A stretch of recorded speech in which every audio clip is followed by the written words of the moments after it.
నమస్తే, welcome to our channel. ప్రస్తుతం మనతో భృగునంది నాడి జ్యోతిష్య పండితులు రామకోటేశ్వరరావు గారు ఉన్నారు. వారితో మాట్లాడదాం. సార్ నమస్తే. సార్ నమస్కారం అమ్మా.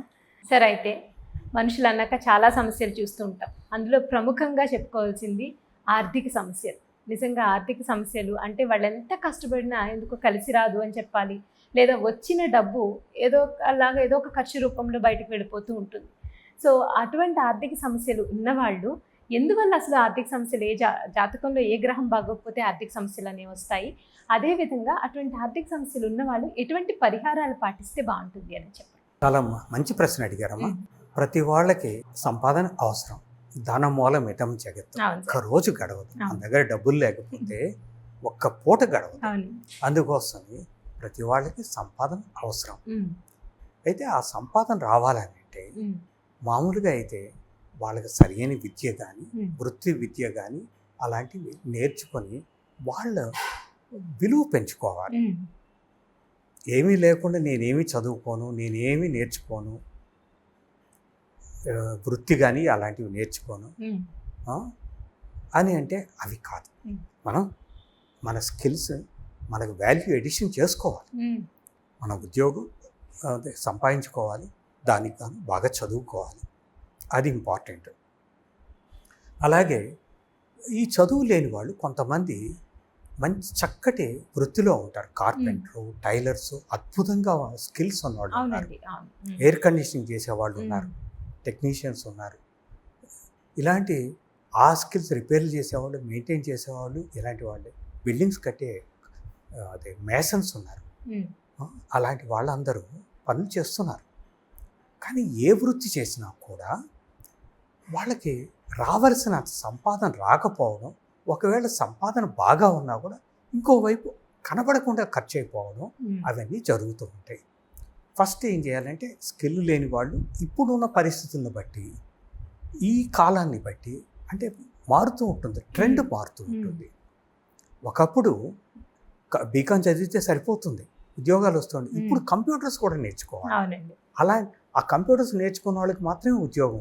ఒక్కొక్కసారి ఉద్యోగం తీసేసినప్పుడు ఇంకో చోట ఉద్యోగం కోసం వెతకాల్సినప్పుడు కంప్యూటర్స్ ఉన్న వాళ్ళని సెలెక్ట్ చేస్తుంటే మనం ఆ కొత్త స్కిల్స్ ఇప్పుడు కావాల్సినవి ఉన్నాయి, అలాంటివి నేర్చుకోవాలి. ఒక వృత్తిలో ఉన్నవాడు కనుక దాంట్లో సరిగా ఒక టెక్నీషియన్ టెక్నికల్ వర్క్ చేసే అతను దాంట్లో ఉపయోగం లేకపోయేటట్లయితే ఇంకొకటి దేనికి డిమాండ్ ఉందో, ఈరోజు మొబైల్ సెల్ ఫోన్స్ రిపేర్ చేసే వాళ్ళు ఉంటారు, అవి నేర్చుకోవాలి.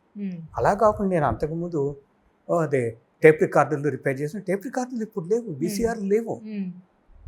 ఇప్పుడు వేరేవి మొబైల్ ఫోన్స్కి విపరీతమైన డిమాండ్ ఉంది, రిపేర్లు చేసేది. అలాగా ఎప్పటికప్పుడు తను ఆ చేంజ్ చేసుకుంటూ స్కిల్స్, కొత్త కొత్త స్కిల్స్ ఎక్వైర్ చేసుకుంటూ ఉన్నవాళ్ళు. అలాగే ఆఫీసులో కనుక ఇది చాలటం లేదంటే కొత్తవి నేర్చుకోవాలి. డాక్టర్లు ఎప్పటికప్పుడు అప్డేట్ అవుతూ ఉంటారు. పోతే మీరు చెప్పిన ఇవి జనరల్గా వాడికే. ఇప్పుడు కొంతమంది ఉద్యోగం లేదు, ఎంబీఏ చదివానని వస్తూ ఉంటారు, లేకపోతే ఇంకో బీకాం చదివాని వస్తూ ఉంటారు. వాళ్ళు నేను కొన్ని ప్రశ్నలు, ఉద్యోగం రాలేదని అంటే మీరు ఆ సబ్జెక్ట్స్లో నేను కొన్ని ప్రశ్నలు అడుగుతాను. ప్రశ్నలు అడిగితే వాళ్ళు సరిగ్గా చెప్పలేరు. ఏంటి మీ పుస్తకాల్లో ఉన్నవి మీరు సరిగ్గా చెప్పలేకపోతే ఎలాగా అని చెప్తూ ఉంటారు. మీరు వెళ్ళి మీ పుస్తకాలు తీసుకొని చదువుకోండి అంటే వీళ్ళు చదివేటప్పుడు పూర్తిగా బాగా చదివిన వాళ్ళు గుర్తుపెట్టుకుంటారు. వాళ్ళు ఇంటర్వ్యూలకు వెళ్ళినప్పుడు లేకపోతే ఎగ్జామినేషన్కి వెళ్ళినప్పుడు వాళ్ళు సరిగ్గా చేస్తూ ఉంటారు. కానీ చాలామంది అలాగ లేదు. అది అయిపోయిన తర్వాత వాటిని వదిలేసేస్తూ ఉంటారు. ఎవరు రాణిస్తున్నారంటే అవన్నీ బాగా చదివి గుర్తుపెట్టుకొని వాటిని అప్లై చేయాలి.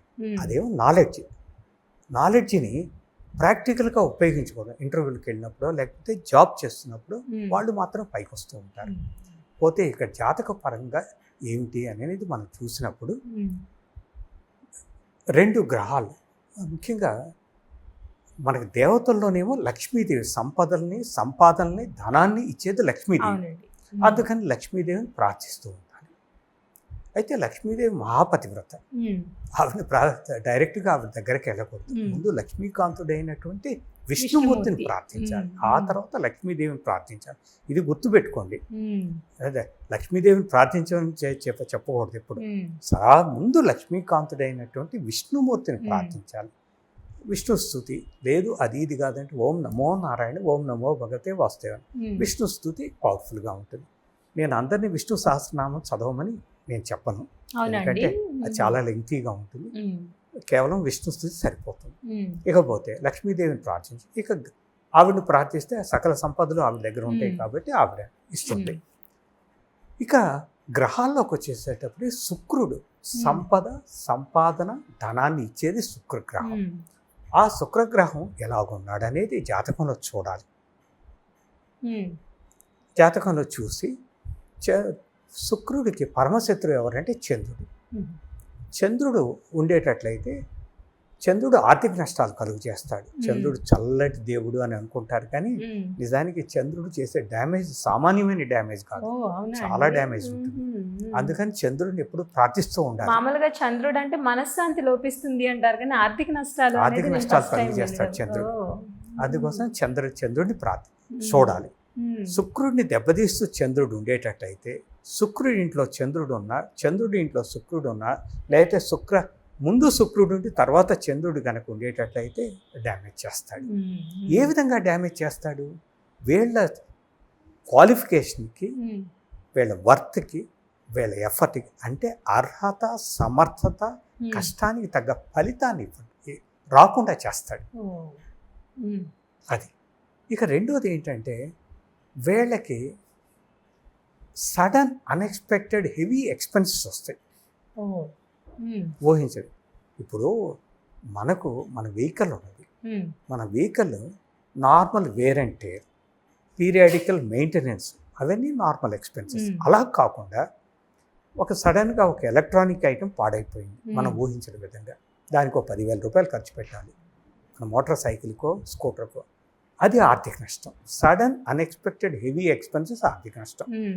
మనకు జబ్బు చేసింది, దగ్గు జలుబు వస్తే మనం మెడికల్ షాప్కి వెళ్ళేసేసి దానికి సంబంధించి ఏదో మందు తీసుకుంటాం. ఆ మందు ఎంతో కాదు, ఒక 20-30 రూపాయలు అవుతుంది. కాఫ్ సిరప్ తీసుకుంటాం, ఓ 100 రూపాయలు. తగ్గకపోతే మన వీధిలో ఉన్న ఒక డాక్టర్ దగ్గరికి వెళ్తాం. ఆయన అదే చదువుని బట్టి, డిమాండ్ని బట్టి 100 రూపాయల నుంచి 250 రూపాయలు ఫీజు తీసుకుంటాడు. అది ఎక్కువ ఖర్చు. ఆయన కొన్ని యాంటీబయాటిక్స్ తగ్గిపోతుంది, కానీ తగ్గలేదనుకో కొన్ని టెస్టులు రాస్తాడు, ఇంకా ఖర్చు ఎక్కువ. ఆ టెస్టులు రాసిన తర్వాత మందులు మార్చి అప్పుడు కూడా తగ్గకపోతే హాస్పిటలైజ్. ఇది తట్టుకోలేని ఖర్చు. మన పర్సులోంచి డబ్బులు పోనక్కర్లేదు, మన జేబు ఎవరు కొట్టేనక్కర్లేదు, కానీ డబ్బులు పోతాయి. మనం తప్పనిసరిగా ఇవ్వాలి. హాస్పిటల్కి వెళ్తే 1,00,000 రూపాయలు కావచ్చు, 2 లక్షలు కావచ్చు, అది జరుగుతుంది. ఇవి ఆర్థిక నష్టాలు. ఈ చంద్రుడు దెబ్బతీస్తున్న వాళ్ళకి సంపాదన తనకు తగ్గట్లుగా, కష్టపడ్డా కూడా వాళ్ళకి తగ్గట్లుగా రాదు. ఇప్పుడు 1,00,000 రూపాయలు జీతం రావాలి, 50,000 వస్తుంది. ఈ పూజలు చేసిన తర్వాత వీళ్ళకి ఈ చంద్రుడిని, శుక్రుడిని ప్రార్థించిన తర్వాత తేడా వస్తుంది. అలాగే ఈ చంద్రుడు దెబ్బతీస్తున్నవాడు షూరిటీ సంతకాలు పెట్టకూడదు. షూరిటీ సంతకాలు ఇరుక్కుపోతారు. అదే గజకేశ్వర యోగం ఉన్నవాళ్ళు అయితే సంతకాలు పెట్టకపోయినా వీళ్ళు ఎంత మంచి వాళ్ళు అంటే వాళ్ళు వదిలిపెట్టరు. మాట ఇచ్చినా కూడా నేను సంతకం పెట్టలేదు, రాయలేదని తప్పించుకోరు. గజకేశ్వర యోగం ఉన్నవాళ్ళు చచ్చినట్లు ఒప్పుకుంటారు, అది వాళ్ళకి కాంపెన్సేట్ చేస్తారు. ఇలాంటి సమస్యలు ఉంటాయి. స్పెక్యులేషన్ పనికిరాదు, షేర్ మార్కెట్లు ఇలాంటి వాటి జోలికి వెళ్ళకూడదు. ఇన్వెస్ట్మెంట్స్ చేసుకోవచ్చు. అలాగే ఎక్కడైనా ఒక ఇల్లు కొనుక్కుంటున్నా ఇలాంటివి చేసేటప్పుడు 1-10 సార్లు వెరిఫై చేసుకోవాలి, లేకపోతే దెబ్బతింటారు వీళ్ళు. సో అందుకోసం వీళ్ళు ఆర్థిక నష్టాలు ఉన్నవాళ్ళు ఇలాంటి సమస్యలు రాకుండా ఉండేందుకు వీళ్ళు చంద్రదేవుణ్ణి ప్రార్థించాలి, శుక్రదేవుణ్ణి ప్రార్థించాలి. ఆ తర్వాత శివుణ్ణి, పార్వతీదేవి చంద్రుడిని కంట్రోల్ చేస్తుంది. చంద్రుడిని ప్రార్థన, శివుణ్ణి, ఎందుకంటే ఆయన శంభోర్ మకుట పోషణుడు కదా. ఆ మకుటం మీద శివుడు చంద్రుడిని ఉంచుకున్నాడు కాబట్టి తన దేవుణ్ణి ప్రార్థించగానే ఆయన పొంగిపోతాడు. అందుకని ఇప్పుడు శివుని ప్రార్థించాలి. తర్వాత ఈవిడ చంద్ర కళాధరి ఈశ్వరి కాబట్టి పార్వతీదేవిని ప్రార్థించాలి.